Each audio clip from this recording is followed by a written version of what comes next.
मुख्यमंत्री माझी लाडकी बहीण योजनेसंदर्भात अर्ज भरत असताना महिलांच्या समोर अनेक प्रश्न उभे राहत आहेत। त्या प्रश्नांची उत्तरे लवकरात लवकर मिळावी आणि आपलाही अर्ज लवकरात लवकर जमा व्हावा यासाठी सर्वच महिला प्रयत्नांमध्ये आहेत। अशा सर्व महिलांचे अर्ज हे अचूक भरले जावे, त्यांना कुठली कागदपत्र जोडावी लागणार याची माहिती मिळावी, त्याचप्रमाणे योजनेसंदर्भातील नवनवीन अपडेट्स येणारे त्यांच्यापर्यंत व्यवस्थित पोहोचावे यासाठी आम्ही आमच्या चॅनलद्वारे वेळोवेळी ती माहिती प्रसिद्ध करत आहोत। परंतु यातच आता एक महत्त्वाचं पाऊल हे राज्याचे उपमुख्यमंत्री अजितदादा पवार यांनी टाकले असून महिलांना पाहिजे त्यावेळी मदत मिळावी यासाठी त्यांनी एक हेल्पलाईन नंबर सुरू केलेला आहे। हा हेल्पलाईन नंबर व्हॉट्सअपचा असणार आहे। लक्षात ठेवा, इथे तुम्हाला कॉल करता येणार नाही, परंतु योजनेसंदर्भातील काहीही प्रश्न असतील, काही अडचणी असतील, अर्ज भरतानाही काही अडचण येत असेल तर तुम्ही या व्हॉट्सअप नंबरवर मेसेज करून तुमची अडचण सांगू शकता, तिथे तक्रार नोंदवू शकता। या व्हॉट्सअप नंबरवर फक्त लाडकी बहीण योजनेचंच नाही तर इतर सर्व सरकारच्या योजनांचीही माहिती मिळू शकते, त्या संदर्भातील तुम्हाला प्रश्नांची उत्तरं देखील मिळू शकणार आहेत। तर काय आहे तो हेल्पलाईन नंबर आणि कशा प्रकारे आपल्याला आपली तक्रार नोंदवता येणार ही सर्व माहिती आजच्या व्हिडिओमध्ये आपण जाणून घेणार आहोत। पण त्यापूर्वी जर आपल्या चॅनलवर नवीन असाल तर अवश्य सबस्क्राइब करा, बेल आयकॉन प्रेस करून ऑल नोटिफिकेशन सिलेक्ट करा, म्हणजे असेच महत्त्वपूर्ण अपडेट्स तुमच्याकडून मिस होणार नाहीत। नमस्कार मित्रांनो, सुरू करण्यात आलेला व्हॉट्सअप नंबर आहे 9861717171 9861 71 71 71। हा नंबर तुमच्या मोबाईलमध्ये पहिले सेव्ह करा। हा मोबाईल नंबर सेव्ह केल्यानंतर त्याचा चॅट बॉक्स तुम्हाला व्हॉट्सअपमध्ये ओपन करायचा आहे। तो ओपन केल्यानंतर लगेचच तुम्हाला तुमची भाषा निवडण्यासाठी तुम्हाला एक ऑप्शन दाखवला जाईल। इथे तुम्हाला मराठी, हिंदी किंवा इंग्लिश या तिघांपैकी एक लँग्वेज निवडायची आहे, ती भाषा निवडा। जसे मी या ठिकाणी मराठी भाषा निवडत आहे। त्यानंतर पुढे तुमचा विभाग कोणता ते निवडण्यासाठी ऑप्शन दिला जाईल। त्यावर क्लिक केल्यानंतर नाशिक, अमरावती, नागपूर, छत्रपती संभाजीनगर, पुणे तसेच कोकण विभाग यापैकी एक तुमचा विभाग कोणता आहे तो तुम्हाला निवडायचा आहे। जसे मी या ठिकाणी नाशिक विभाग निवडत आहे।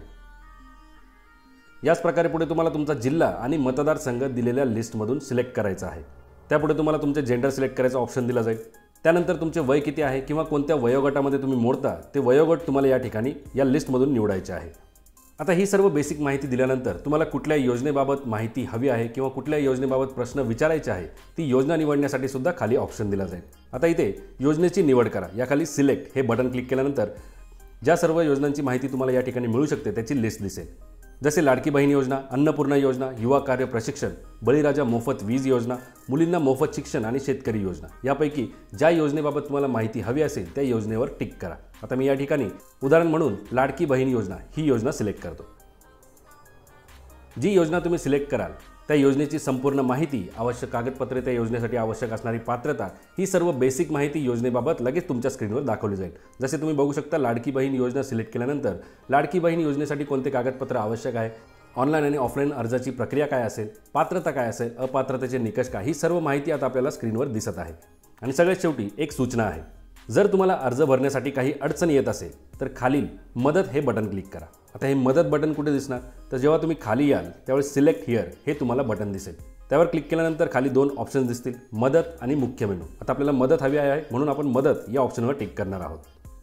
तो ऑप्शन टिक केल्यानंतर एक नवीन मेसेज तुमच्या चॅट बॉक्समध्ये येईल, तुम्हाला येत असलेली अडचण सांगा। ती अडचण कशी सिलेक्ट करायची यासाठी पुन्हा सिलेक्ट हिअर हे बटन क्लिक करायचे आहे। त्यावर क्लिक केल्यानंतर महिलांना कॉमनली ज्या सर्व अडचणी येत आहेत त्याची एक लिस्ट या ठिकाणी त्यांनी बनवलेली आहे। त्यापैकी तुमची अडचण कोणती ती तुम्हाला सिलेक्ट करायची आहे। जसे इथे अर्जासाठी मदत पाहिजे, जर अर्ज भरताना काही अडचण येत असेल तर हा पहिला ऑप्शन टिक करा। कागदपत्र किंवा बँकेच्या काही समस्या असतील तर दुसरा ऑप्शन टिक करा। मंजुरी संदेश समस्या, याचा अर्थ बरेच जण प्रश्न विचारत आहे की आमचा अर्ज तर अप्रूव्ह झालेला आहे परंतु तसा मेसेज आम्हाला आलेला नाही, तर त्याबद्दल काय करावे लागणार हे जाणून घेण्यासाठी हा ऑप्शन टिक करा। लाभ मिळत नाही म्हणजे तुमचा अर्ज मंजूर असेल, बँक आधारही लिंक असेल परंतु तुम्हाला अजूनही पैसे आलेले नसतील तर तुम्ही हा ऑप्शन टिक करू शकता। त्याचप्रमाणे पेमेंटची वाट पाहतोय, फॉर्म संबंधित समस्या, ॲप वेबसाईट समस्या, ॲप चालत नसेल, वेबसाईट चालत नसेल तरी तुम्ही हा ऑप्शन टिक करू शकता। त्याखाली अपंगांसाठी मदत, त्याचप्रमाणे लाच किंवा पैसे मागितले म्हणजे तुमचा फॉर्म भरून देण्यासाठी कोणी जर लाच मागत असेल, जास्तीचे पैसे मागत असेल तर त्याचीही तक्रार तुम्ही या बॉक्सवर टिक करून इथे नोंदवू शकता। त्याखाली इतर कारणे, जर या व्यतिरिक्तही काही तुमचे अडचणी असतील जे या लिस्टमध्ये मेन्शन नाही तर ती अडचणसुद्धा तुम्ही इतर कारणे यावर टिक करून इथे मेन्शन करू शकता आणि तो मेसेज त्यांना पाठवू शकता। आता उदाहरण म्हणून मी कागदपत्र आणि बँक समस्या यावर टिक करतो। त्यानंतर लगेचच एक मेसेज समोर येईल, तक्रार नोंदवली, आम्ही तुमच्या समस्येची नोंद घेतली आहे आणि लवकरात लवकर संपर्क करू। म्हणजे थोडक्यात आपण आपली तक्रार आता या व्हॉट्सअप नंबरवर नोंदवलेली आहे, रजिस्टर्ड केलेली आहे. तर आता समोरून आपल्याला लवकरात लवकर कॉल केला जाईल, तुमची तक्रार व्यवस्थित समजून घेतली जाईल आणि त्यावर निराकरण, त्यावर उत्तर तुम्हाला दिले जाईल. त्याप्रमाणे तुम्हाला पुढे प्रोसेस करावी लागणार आहे. तर अशा प्रकारे या व्हॉट्सअप हेल्पलाईनवर तुम्ही तुमच्या प्रश्नांची उत्तरे मिळवू शकता. धन्यवाद. जय हिंद, जय महाराष्ट्र.